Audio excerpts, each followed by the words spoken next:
Hey guys, from the jungle that is the garden that I'm in Bordeaux here. It took me ages to get this shot sorted out and to get the colours right, but I really love it.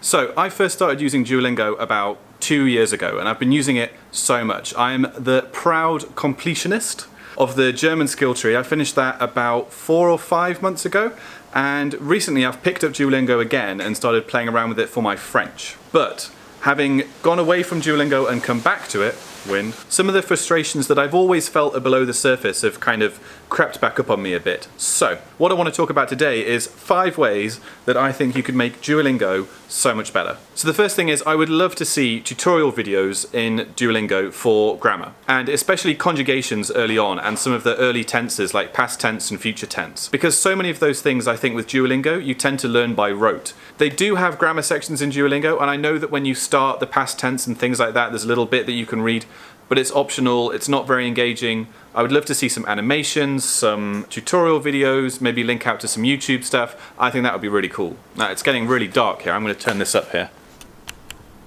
There we go. This is how we defeat the clouds. Okay. Second thing is I would love to see more life-relevant sentences. There are whole Twitter accounts and Tumblr posts full of screenshots of weird things that Duolingo has said.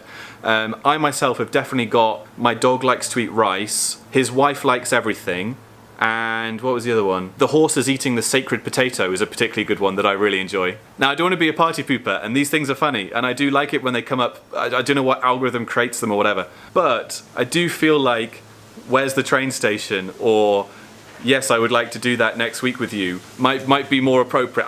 Maybe I'm just being boring. I don't know.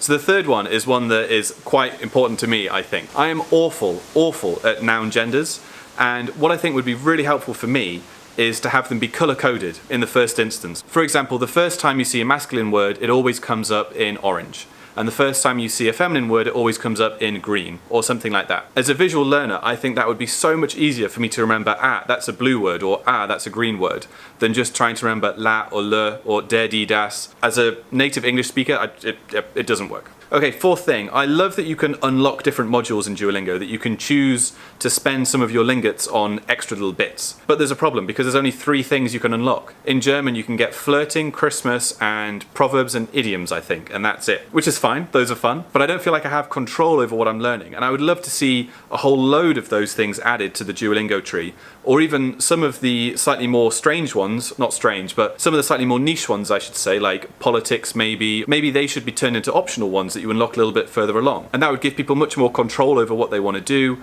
give you a sense of achievement, and give you something to spend all those lingots on, because I don't really know, I mean, what are they for? I mean, my guy has a cool outfit. I mean, I don't know. And the last thing, number 5, is comprehension exercises, which Duolingo doesn't do.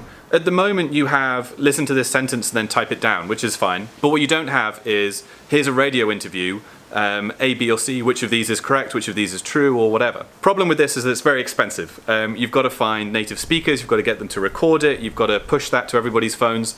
I can see how this isn't in place yet. But I'm not suggesting you do it all the time. I think it would be really cool to have, perhaps every time you complete maybe 4 rows worth of tasks. You know how if you're not a beginner you can like skip to a later part in the tree by doing one of those little tests? I would love it so that when you're coming down the tree, you hit one of those levels and there's a quick, let's just make sure you've understood everything so far test. And it would be a mix of all the different things that you've learned so far, as well as a comprehension test. So that's my list. And note that none of those would change the sort of fundamental Duolingo-y experience, which I do love. I love that it's a cool, gamified way of doing a little bit of languages each day and just keeping it in your head and keeping yourself refreshed. And all I want to suggest is a couple of little different tweaks that I think would make it a better experience for me, and hopefully for you guys as well. But I do want to know what you think. Please write in the comments, let me know if there's anything else that you would like to change, or if my list is total rubbish and you think there's 5 much more important things that need to change. Do let me know. And remember to subscribe as well if you want to see more of my videos. If you don't know me, my name's Tom, and I'm currently traveling through France, and then I'm going to go to Germany, then I'm going to the Middle East, and my plan is to learn French, German and Arabic over the next sort of 12 to 14 months. I think it kind of depends on when the money runs out, basically. So do subscribe for more language-related stuff, and until next time, I will see you soon. Cheers!